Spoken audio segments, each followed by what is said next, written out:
Good morning, welcome back to my channel Roy ফ্যামিলিতে অনেক স্বাগত, অনেক ভালোবাসা জানিয়ে আজকে একটি নতুন ব্লগ শুরু করলাম। ব্লগটি শেষ পর্যন্ত দেখতে থাকুন এবং সঙ্গে থাকুন।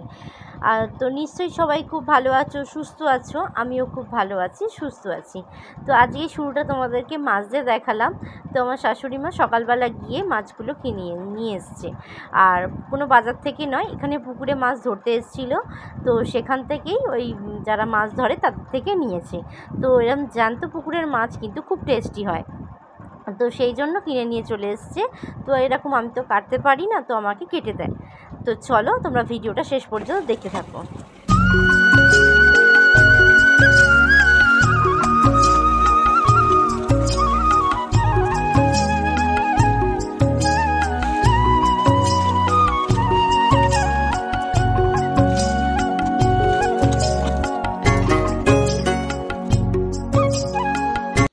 তো তোমরা দেখতেই পেলে আমি কলে গিয়ে চালটা ধুয়ে নিয়ে এলাম। তো আজ দিলাম হচ্ছে একটা আলু সেদ্ধ। আমার ছেলে আলু সেদ্ধ খেতে ভালোবাসে, তো ওকে একটু মুড়ি মেখে দেবো আলু সেদ্ধ দিয়ে। আর এদিকে দেখো ভাত বসিয়ে দিয়েছি। তো চলো ভাতটা বসাই, তারপর ভাবছি কি রান্না বান্না করব। তো ভাতটা বসিয়ে তারপর চিন্তা ভাবনা করছি যে কি রান্না করব।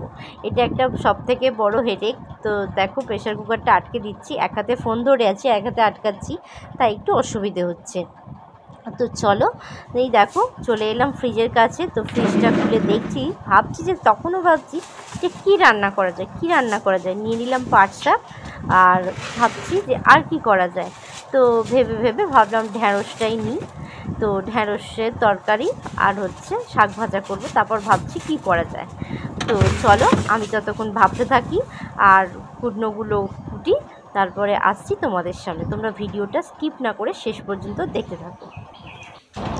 অনেক ভাবনা চিন্তার পর দেখো পাট শাক আর ঢ্যাঁড়স বের করে নিয়েছি, আর মাছ তো আছেই।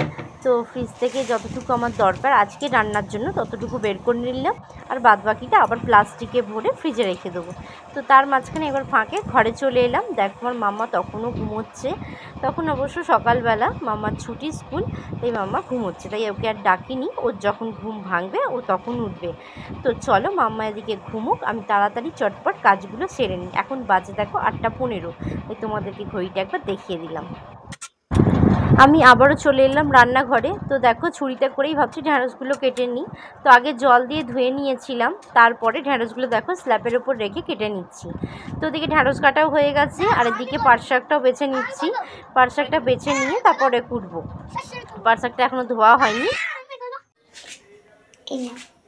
দেখি কি সুন্দর, দেখি এটা কি? তো থাক, খোলে না, খোলা যায় না। তো হয়ে গেছে, না এখন কিছু করবো না, এখন রেখে দেবো। অনেকক্ষণ পর আবার ক্যামেরাটা অন করলাম। ওদিকে মামা উঠে পড়েছিল, তোমরা দেখতেই পেলে। তো তারপরে মাম্মাকে খাইয়ে দাইয়ে দিয়েছি, আর এদিকে চলে এসেছি রান্না করতে। কোটা বাটা সবই ছিল, তাই আর বেশি দেরি করলাম না, চলে এলাম রান্নাঘরে। তো দেখো পাঁচফোড়ন দিয়ে দিলাম, দিয়ে তারপরে ঢ্যাঁড়সগুলো দিয়ে দিলাম। আর তো অনেক দিন তোমাদের সাথে রান্না শেয়ার করা হয়নি, তো ভাবলাম আজকে একটু করি। তো ওদিকে লঙ্কা গুঁড়ো হলুদ গুঁড়ো দিয়ে একটু কষিয়ে টমেটো আরে দিয়ে তারপরে সর্ষে বেটে নিয়েছিলাম, দিয়ে সর্ষে আর একটু পোস্ত দিয়েছিলাম, দিয়ে দুটোকে মিক্স করে বেটে তো তার মধ্যে দিয়ে দিলাম ঢ্যাঁড়সের মধ্যে। তো চলো আমি রান্নাটা করি আর তোমরা ভিডিওটা দেখতে থাকো। ওদিকে আমার ঢ্যাঁড়সের তরকারিটাও হয়ে গেছে, আর ভাতটার ফ্যানটাও দেখো বেসিনে গেলে দিয়েছি। আর এদিকে শাশুড়ি মাছ বেছে ধুয়ে একদম পুরো নুন হলুদ মাখিয়ে রেখে দিয়েছে। তো আমি মাছটাকে দুভাগে ভাগ করব, আজকে কিছুটা মাছ হবে আর কালকে কিছুটা মাছ করব, যেটা ফ্রিজে আমি রেখে দেবো। দেখো এই কৌটো করে ভরে নিলাম, নিয়ে গিয়ে আমি ফ্রিজে রেখে দেবো, কারণ এত মাছ দুবেলা ধরে খেতে পারবো না, একবেলাই ঠিক আছে। তো কিছুটা মাছ ফ্রিজ যেখানে আছে সেই জন্য বাদবাকি মাছটা আমি ফ্রিজে রেখে দিলাম। তো সেই একটা সুবিধে। তো চলো আমি রান্নাবান্নাগুলো সেরে নিই। তো দেখো আমার রান্নাবান্না সব কমপ্লিট। তো স্নান টানও হয়ে গেছে, মাম্মাকে খাইয়ে আগে স্নান করিয়েছি, তারপর খাইয়ে দাইয়ে ঘুম পাড়িয়ে দিয়েছে শাশুড়ি। আর এদিকে আমার রান্নাঘর ক্লিন করা হয়ে গেছে, রান্নাবান্নাও সব কমপ্লিট। তো এবার শুধু খেতে দেওয়ার পালা। তো দেখো কী রান্না করেছি, পেঁয়াজ ফোড়ন দিয়ে পাট শাক ভাজা, আর একটা মাছের দাগা ভাজা, একটা হচ্ছে মাথা ভাজা, আর ডিম সেদ্ধটা কোনো কারণে করেছিলাম, ভুলে গেছি কী কারণ। আর তার সাথে একটু মাছের তেল রেখে দিয়েছি। আর এদিকে হচ্ছে ঢ্যাঁড়সের ঝাল, আর হচ্ছে ওদিকে তোমার হচ্ছে করেছি হচ্ছে মাছের ঝাল। তো চলো সবাইকে খেতে দিয়ে নিই, শ্বশুর শাশুড়ি, তারপরে আমি, আমার বর, তো সবাই মিলে খাওয়া দাওয়া করে নিই। তারপর খেয়ে দিয়ে ভাবছি লম্বা একটা ঘুম দেব, তো একটু রেস্টেরও প্রয়োজন। তো চলো পরে আসছি, পরে দেখা হচ্ছে। গুড ইভিনিং, অনেকক্ষণ পর আবার তোমাদের সামনে এলাম, ক্যামেরাটা অন করলাম। তো এতক্ষণ করাই হয়নি, ঘুমিয়ে পড়েছিলাম, তোমাদেরকে বললামই যে রেস্ট নেবো। তো তোমরা কাকে দেখতে পাচ্ছ বলো তো, এটা হচ্ছে রচনা ব্যানার্জি। তো হঠাৎ করে বসেছিলাম সন্ধ্যেবেলা বারান্দায় আর কি, তো শুনলাম নাকি রচনা ব্যানার্জি আসছে, মাইকে হাঁকতে হাঁকতে আসছে, যে কোনো কারণেই আসুক। তো একদম পুরো আমাদের বাড়ির সামনে থেকে গেল, ভাবতেই পারিনি যে রচনা ব্যানার্জি আমাদের বাড়ির সামনে দিয়ে যাবে। যাক, যে মানুষটাকে আমরা টিভিতে দেখি, দিদি নাম্বার ওয়ানে দেখি, সেই মানুষটা আজকে আমাদের বাড়ির সামনে দিয়ে গেল।